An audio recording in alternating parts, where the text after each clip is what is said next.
French university.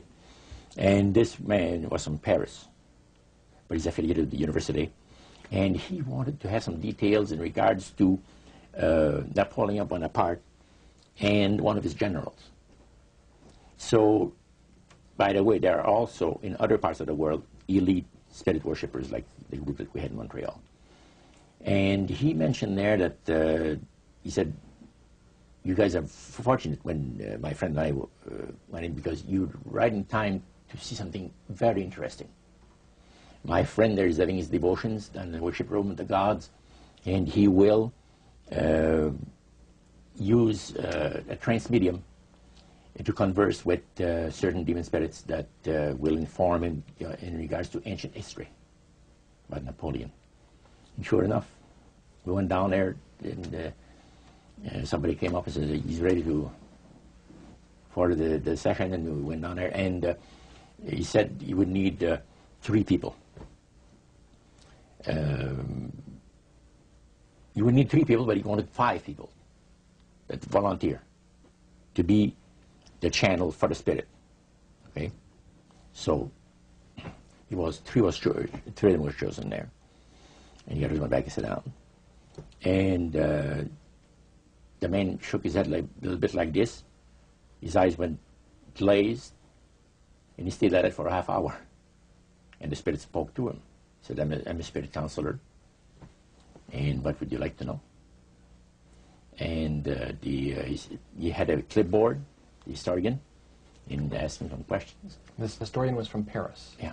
And he was wanting information. Some detailed information about Napoleon Bonaparte and one of his generals. And so he asked the questions of one of these human beings that was channeling. Oh yeah, the voice changed and everything. The voice changed of the person completely.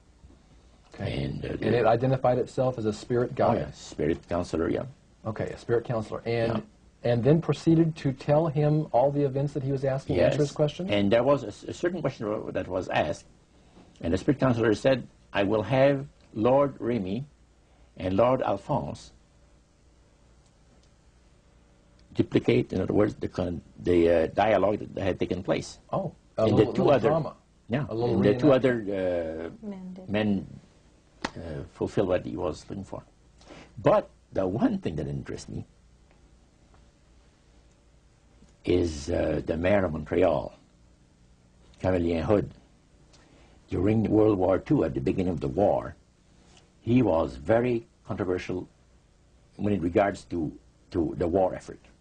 He would tell the French-speaking boys not to go into the armed service, you see, because you're going to go and shed your blood for the British, you know, and we're their servants, so to speak, and all that, and he didn't want him to go into war, and they put him in prison. He was jailed for the length of the war. For this. Now,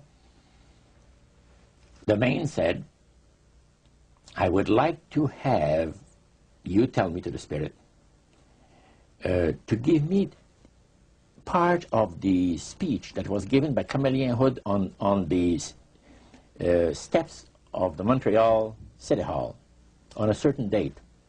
There are different versions of what has taken place, and you, Lord, would know the exact one.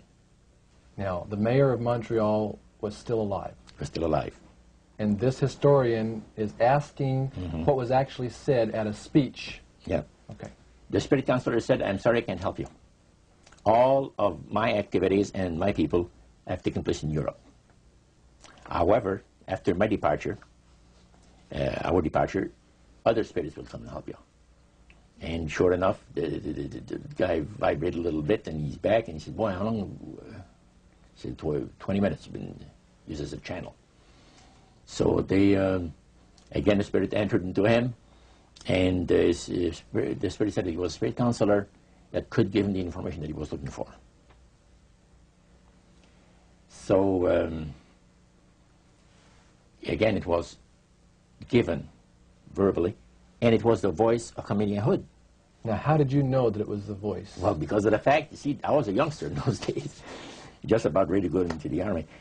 And Camillien, we used to listen to the radio. We had no television in those days, so it was only radio and read the newspaper. and all the speeches of coming in made, and all of it was on the radio all the time. And in those days, they had no tape recorders, such as we have now.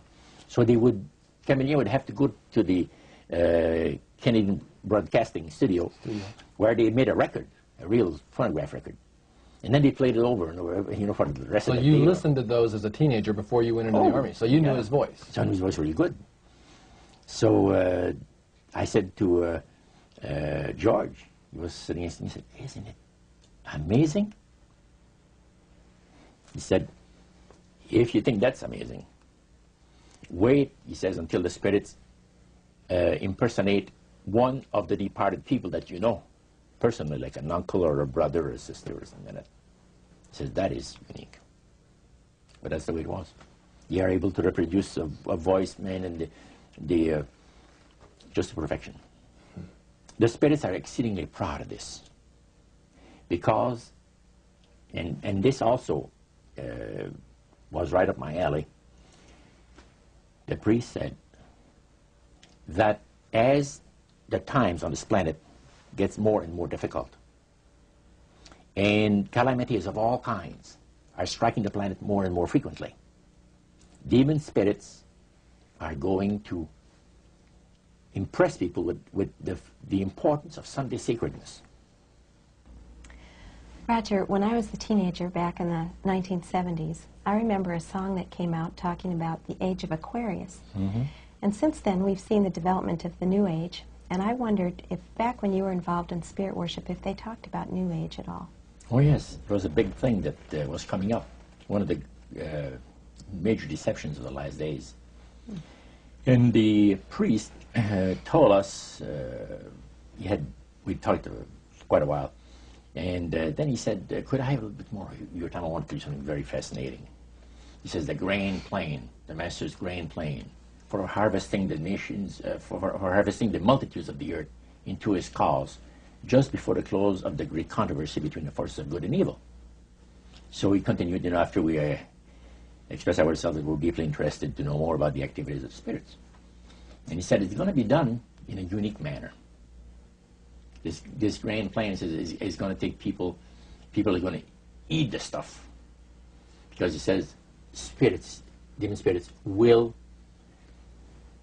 declare themselves to be inhabitants of far distant planets in the galaxies that are coming to warn the inhabitants of planet Earth of the impending destruction of the planet, unless something seriously proper is done to avoid it. And he went on saying that they will claim to have out-of-body experiences. Are you familiar with out-of-body experiences? I've read about In them. other words, so there's some persons are supposed to be able to, you know, they believe in their immortal soul. Astral projection. Yes, right. Goes into different parts of the world and sees things and come back, and then they write all about it, you know. I've heard of that. So, due to the fact that the millions of the earth, people, believe in people having an immortal soul, it has to be readily accepted when the spirits will, through a trance medium, converse with influential people of the land, you see.